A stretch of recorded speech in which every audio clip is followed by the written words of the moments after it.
조선의 건국과 초기 국왕의 업적편을 살펴보도록 하겠습니다. 일단 조선이란 나라의 개관을 좀 보자고요. 때는 고려 말이었습니다.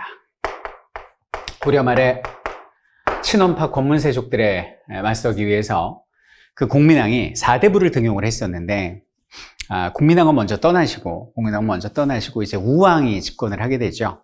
우왕은 공민왕의 아들로 추정되는데 그냥 초등이라고 보시면 돼요. 우왕 옆에는 이제 최영이 있었고요. 그때 권문세족 중에 이인임이라고 있었습니다. 최영, 이인임 둘 다 권문세족이죠. 그때 이제 그 이성계가 그 요동을 정벌하라는 명령을 최영으로부터 받고 군사 5만을 끌고 갔다가 위화도에서 유턴한 거 우리 얘기했을 거예요. 그게 그 유명한 위화도 해군 사건입니다. 위화도 해군. 이게 뭐 쿠데타인지 혁명인지는 그거는 여러분들의 판단에 맡길 거고요. 어쨌든 위화도 해군으로서 그 최영은 그냥 하늘의 별이 돼버리고요. 그때 회군할 때 이제 주도 세력이 이제 이성계하고 조민수 장군이었는데, 조민수 장군이 우왕을 내쫓고 창왕을 앉힙니다. 그리고 본인이 부정부패하다가 이제 탄핵을 당해요. 그래서 위화도 해군으로서 실질적인 권한은 누구한테 온다? 군사적, 경제적 권한은 이성계한테 온다. 이렇게 보시면 되겠습니다. 그래갖고 이제부터 가시화가 되는 겁니다. 왕실을 몰아내고 이씨가 왕이 되겠다라는 거죠. 요 위화도 해군을 기점으로 그 전에 하나였던 신진 4대부가 파가 나뉘기 시작하는 거예요. 첫 번째가 뭐냐면, 이것들 보십시오. 세술은 세부대에 담으랬다고. 여기는 고려라는 나라는 이미 썩어 문드러져서 도저히 수술이 불가능한 나라입니다. 고려 죽이고 새로운 나라를 만듭시다. 이 사람들을 뭐라고 그러냐면 혁명파 4대부라고 그래요. 혁명파 4대부. 급진파 뭐 이렇게 말할 수 있겠죠. 그럼 여기도 혁명파 4대부가 있고, 무슨 소리입니까? 이거 성리학자 맞습니까? 의리 없습니까? 조금씩 점진적으로 고려를 바꿔나가야죠. 이런 주장을 하는 사람들을 온건파 4대부라고 부르고, 멋진 신세계를 꿈꿨던 동지들이 여기는 위화도 해군에서 고려를 그대로 이끌어가면서 개혁을 하느냐, 고려를 멸망시키고 성을 바꾸는 역성혁명을 통해서 새로운 나라를 만드느냐, 이걸 갖고 이제 파가 나뉜 거예요. 그럼 여기는 혁명파 4대부 같은 경우 이제 이름이 시험에 나오니까 우리가 알아야 되는데, 자, 보면은 이름이 일단 들으면 혁명파 같은 사람이 나옵니다. 이름이 굉장히 도전적이죠. 정도전입니다. 도전적이에요. 강합니다. 이름이 권, 근, 조준사격, 이렇게 강한 이름들 요거 나오면 무조건 혁명파 4대부가 되고요. 이름 자체가 온건한 분들이 있습니다. 예를 들면 이름이 부드러워요. 길세, 몽주, 성몽주, 프랑스 분 이름 같죠? 이렇게 부드러운 이름 나오면 요거는 온건파다, 이렇게 봐주시면 되겠습니다. 어쨌든 이래갖고 이제 혁명파하고 온건파가 나뉘게 됐어요. 나뉘게 돼가지고 피를 말리는 이제 접전으로 가죠. 이런 상황에서 왕은 이제 공양왕이 되고요. 공양왕이 되고 정몽주하고 공양왕하고 이제 한파가 돼가지고 혁명을 막으려 하고, 이들은 혁명을 하려 하고 뭐 이런 상황이었어. 그럼 선생님, 이성계하고 정도전이 힘으로 정몽주 죽이면 되잖아요. 그게 안 되는 게, 정도전하고는 오랜 벗입니다. 정몽주가 좀 형님인데 그 동문수학 함께한 선배고, 이성계하고 정몽주는 외구 토벌에 함께 나갔던 전우예요. 그러니까 그리고 또 동지였고, 그러니까 지금은 이런 문제 때문에 이제 지금 등을 지고 있지만은 오랜 친구입니다. 그거 어떻게 칩니까? 이럴 때 이제 이성계의 5째 아들이 있습니다. 이름하여 이방원입니다. 이방원이 아버지한테 그러죠. 아버지, 제가 저기 있는 몽주 삼촌 손 보겠습니다. 또 뭐라고 그러는 거야? 미친 거 아니야? 절대 안 돼. 쓸데없는 짓 하지 마. 막 이러고 있던 차예요. 이렇게 일조즉발로 막 가고 있었어요. 이런 상황에서 위화도 해군 이후에 1391년, 공양왕 3년이죠. 그때 이성계는 위화도 해군으로 정치적, 군사적 실권을 잡았는데 이게 필요한 거야. 이게 있어야 뭐 정치를 할 거 아니에요. 그래서 경제적 실권을 잡기 위해서 과전법 실시를 단행하게 됩니다. 과전법 시행을 단행했다. 토지개혁이죠. 그래서 여기는 과전법이라는 거는 이제 그 권문세족들의 모든 토지의 소유권과 수조권을 불법 소유다 그래갖고 그걸 다 뺏은 거죠. 그래서 문무 전현직 관리, 정도전, 권근, 조준 뭐 이런 사람들한테 이제 나눠주게 되는 이런 토지 개혁이 이제 과전법이 단행이 되고, 그런 거에 이제 반대했던 게 여기는 정몽주입니다. 근데 이성계가 절대 정몽주 건드리지 말라고 했는데, 이방원이는 그 말을 듣지 않고 이대로 질질 끌다가는 우리가 죽습니다. 그러면서 자기 이제 사람을 시켜가지고 개성 선주교에서 여기는 정몽주를 쫓아서 결국 수철퇴로 정몽주를 죽이게 됩니다. 그리고 정몽주 죽고 몇 개월 지나지 않아서 우리가 알고 있는 조선이라는 나라가 건국되게 되었다는 거예요. 자, 그러면 이제부터 조선시대를 볼 텐데 조선 건국의 1등 공신이 누구겠습니까? 뭐 정도전도 있고 건군도 있고 조준도 있고 많이 있겠지만 실제로의 1등 공신은 이방원입니다. 근데 이방원은 1등, 2등 공신 명단에 오르지 않습니다. 왜냐하면 정몽주를 죽이는 그 순간부터 아버지인 이성계와 그리고 삼촌뻘인 정도전한테 찍힌 거죠. 위험한 아이로구나. 물론 조선을 건국하는데 결정적인 역할을 했지만 이 아이, 곱비 풀린 망아지 같은 이 아이를 그냥 뒀다가는 나라 망하겠다 싶어서 아예 그냥 공신 명단에서 이름을 빼버리는 이런 일이 벌어지고 이방원이 가만히 있겠습니까? 칼을 갈다가 나중에 우리가 알고 있는 1차 왕자의 난을 통해서 정도전을 제거하는 정시 전문이죠. 정도전을 제거하는 그런 일을 벌이게 됩니다. 어쨌든 여기까지가 이제 고려 말의 조선 건국까지의 상황이었습니다. 내용 볼게요. 자, 복습합니다. 위화도 해군으로 이성계가 실권을 장악했고요. 신진사대부가 개혁 문제로 분화가 됩니다. 그래서 급진파, 혁명파 사대부, 그리고 온건파 사대부로 나뉘게 되는데요. 대표적 인물은요, 정도전의 호 기억하셔야 됩니다. 삼봉입니다. 삼봉. 삼봉 정도전.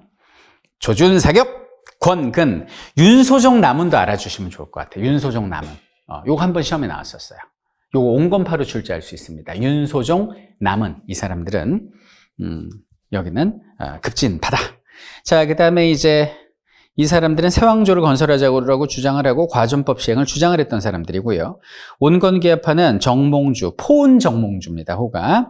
이색, 길재 뭐 이런 사람들이 대표적입니다. 이색, 길재가 이제 선생님이에요. 정몽주, 정도전 선생님. 그러니까 정도전은 자신의 비전을 위해 스승과 선배를 배신한 격이 되는 거죠. 자, 고려 왕조를 유지하자라고 주장했고 근본적인 토지개혁 반대. 뭐 대토지 소유 정리는 찬성했지만 근본적인 과전법에 대한 개혁은 반대했던 세력입니다. 자, 과전법이 시행되고 다음해인 1392년 정몽주가 피살당하고 그리고 공양왕을 폐위시켜요. 그리고 조선이 건국되게 된다. 이 순서도 같이 알아주시면 좋을 것 같습니다. 자, 일단 각 왕들의 업적을 보기 전에 일단 조선이라는 나라를 살짝 개관부터 하고 여기 지금 필기노트에는 없는데 개관부터 하고 들어가 보도록 할게요. 이 조선이라는 나라를 이렇게 쭉 긋잖아요. 선을. 이게 조선왕조 몇백 년? 500년이에요. 그러니까 1392년에 이성계에 의해서 만들어진 조선이 막판 대한제국쯤 가다가 1910년에 일본에 의해서 멸망을 하게 됩니다. 여기는 500년 조선을 절반 나누는 사건은 건국된 지 200년 뒤인 1592년에 임진년에 외인들이 난을 벌이거든요. 이것을 임진왜란이라고 부릅니다. 여기는 임진왜란을 계기로 이 앞을 조선 전기, 이 뒤를 조선 후기라고 부르는데요. 뭐 근세, 중세를 닮은 근대란 뜻이죠. 그리고 근대 뭐 이렇게 표현하기도 합니다. 어쨌든 조선 전기 같은 경우는 15세기와 16세기를 말하고 여기는 조선 후기는 17세기, 18세기, 19세기를 말한다. 이렇게 알아두시면 되겠어요. 자, 그럼 일단 집권 세력의 변천부터 간단히 살펴보면 여기는 혁명파 4대부가 15세기에 뭐가 됐겠어? 당연히 중앙관리가 되지. 중앙관료. 이 사람들을 뭐라고 부르냐면 훈공 있는, 훈장 줘야 되는 사람들이다. 그래서 훈구파 이렇게 부르는데 개국공신만 훈구파라고 부르는 게 아니라 잠시 뒤에 왕이 될 이방원을 도와줬던 사람이랄지 세조를 만드는 수양대군을 도와줬던 한 명의 이런 사람들, 즉 15세기의 왕을 만들었던 사람들을 통틀어서 훈구파 이렇게 이야기를 합니다. 자, 그 다음에 여기는 이제 온건파 4대부들은 조선이 건국되면서 뭐가 되겠어요? 중앙이 아니라 지방으로 낙향을 하거나 뭐 맞아 죽거나 뭐 이렇게 되겠죠. 그래서 지방의 이 수풀 속에 선비가 장박혀 있는 형세죠. 그래서 수풀에 은둔하는 선비, 그래서 살인파 이렇게 부르는 거예요. 그럼 여기는 훈구하고 살인의 성격적 차이를 우리가 좀 알아야 되는데 요건 이미지로 충분히 다 암기가 됩니다. 한번 볼게요. 자, 중앙에 있는 사람들이죠. 이 사람들 세종을 도와서 한글 뭐 이렇게 반포하고 알리는데 노력한 집현전 학자들 여기 다 들어가 있습니다. 나름 민족적이고요. 나름 자주적이고요. 나름 개방적입니다. 타종교, 타학문 수용합니다. 도교, 불교, 중앙집권 강화에 도움만 된다면 it's okay예요. 유학자지만 개방적인 스펙트럼이 넓은 사람들이 여기는 훈급하고요. 기자보다는 단군을 더 중시하는 그런 쾌활하고 호방한 모습을 지니는 서울에서 공부했던 관학파 세력들, 이들이 훈급하다라고 보시면 됩니다. 살인파는 정반대예요. 지방에서 속이 뒤틀려 꼬였어. I'm jealous. 막 질투와 분노와 막 시기심과 그 모든 거에 꼴렸어. 막 이렇게, 그런 게 막 이렇게 뭉쳐있어. 이 사람들은 성리학만 강조해요. 온리 성리학자고요. 성리학자고, 타종교 타학문은 다 이단으로 몰아붙이는 좀 보수적인 사람들이라고 보시면 되겠습니다. 단군보다는 기자를 중시하고요. 이 사람들이 관학파면 이 사람들이 사학파, 지방에서, 지방학교에서 공부하는 사람들이고, 뭐, 4대, 보수, 갑갑, 이런 쪽 사람들, 향촌자치, 뭐 이런 거 좋아했던 사람들이 살인파다. 공부는 엄청 열심히 했어요, 사람들이. 이렇게 보시면 되겠습니다. 자, 근데 세월이 지나면서 여기는 훈구파가 고인물은 썩는다고 옛날 권문세족 흉내내면서 너무 막 농장 확대하고 막 이러니까 15세기 마지막 왕이었던 성종 때 최초로 여기는 살인파를 등용을 해요. 김종직이라고. 김종직 할 말 다 했죠. 엄청나게 훈구파를 비판을 합니다. 그러니까 여기는 훈구파가 가만히 있겠습니까? 뭐 이런 놈들이 있어. 야, 그러면서 한테 빵. 살인파 우 떨어져요. 살인의 화를 입었네요. 또 올라와. 과거 시험 보고 또 올라와. 뭐야, 이 자식 또 왔어? 야, 죽어. 빵. 살인이 또 화를 입어. 오. 또 올라와. 또. 야, 어이씨. 또 때려. 또 올라와. 또 때려. 이걸 4번을 반복을 해요.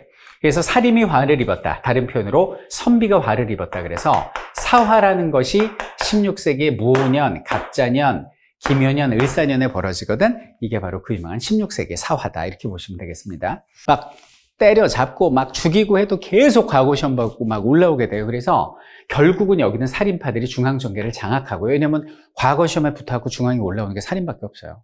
훈구 자식들은 공부 안 해. 아버지가 부자니까. 놀아 그냥. 그래갖고 여기는 훈구파가 100년 만에 자체 소멸이 되게 됩니다. 그래갖고 여기는 16세기에 여기는 살인이 그러니까 16세기예요. 살인이 그냥 거의 득세를 해요. 그리고 나서 자기들끼리 뭐야? 지난 100년간 훈구하고 싸웠는데 이제 우리 누구하고 싸워? 이제 우리끼리? 그러면서 자기들끼리 싸워요. 그리고 처음에 동인하고 서인으로 나뉘어. 그리고 막 싸워. 그리고 동인이 다시 북인과 남인으로 나뉘어. 막 싸워. 이게 바로 그 유명한 붕당 정치의 시작이고요. 이게 16세기 선조 때예요. 16세기 선조 때. 그러다가 이제 임진왜란 터지고 이제 17세기, 18세기를 막 거치면서 이제 17세기 가잖아요. 그럼 어떻게 되냐면 여기는 서인이 17세기 가잖아? 그럼 또 노론소론으로 바뀌어요, 또. 노론소론으로. 그래갖고 지들끼리 북남 노석을 해갖고 막 엄청나게 싸우고 난리가 납니다. 그래서 이걸 뭐라고 불러요? 붕당 정치의 심화. 붕당 정치의 격화라고 부르고요. 이게 아주 18세기, 19세기에 극을 달렸다고, 특히 18세기에.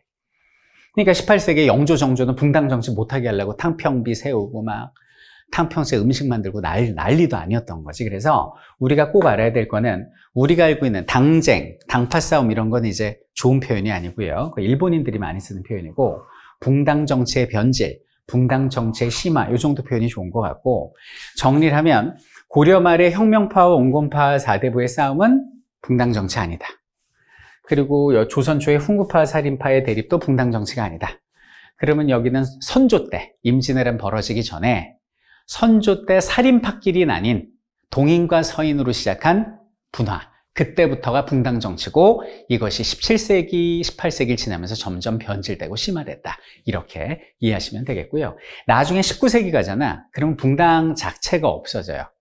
일당 독재가 아니라 처음에는 이제 18세기쯤 오잖아요. 그럼 노론에 의한 거의 일당 독재로 가다가 19세기 하면 서인 노론 중에 안동 김씨에 의한 일가 독재로 바뀌게 돼요.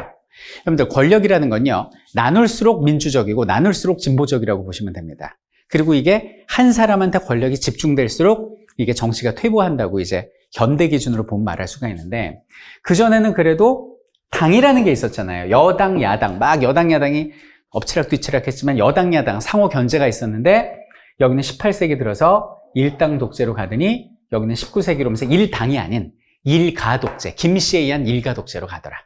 그러니까 조선은 후기가 되면서 경제, 사회, 문화는 엄청나게 발전해서 정말 그 근대 사회로 발전을 하는데 여기는 정치만 거꾸로 돌아가. 그래서 여기는 조선 후기를 근대라고 부르지 못하는 거야. 정치 때문에. 그럼 뭐라 그래? 근대라는 태아가 엄마 뱃속으로 나오려고 막 발버둥 치는 시기인데 정치가 발목을 잡아서 못 나오는 형상. 이것이 조선 후기 근대 태동기다. 이렇게 보시면 되겠습니다. 여기까지는 이제 전체적인 조선의 개관이 되겠고요. 그리고 대한제국은 이제 막판에 나오는데 그건 나중에 근대사 할 때 배우기로 하고 여기까지가 이제 조선의 전체적인 개관이고요. 그럼 지금부터 우리는 뭘 살펴볼 거냐면 여기는 조선 전기 쪽의 왕들을 하나하나 살펴볼 거예요. 업적들을. 자, 일단 조선 전기의 왕들.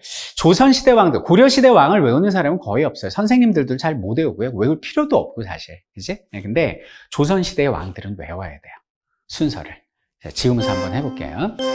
자, 여러분들 이미 알고 있을 겁니다. 자, 태정, 태세, 문단세. 잘했어요. 여기까지는 다 잘해요. 예성연중, 인명선, 광인효현, 숙경영, 정순헌철, 고순 이렇게 태정, 태세, 문단세, 예성연중, 인명선, 광인효현, 숙경영, 정순헌철, 고순까지 이렇게 27명의 왕의 앞급 일자를 알아두면 매우 공부하기가 편해진다는 겁니다.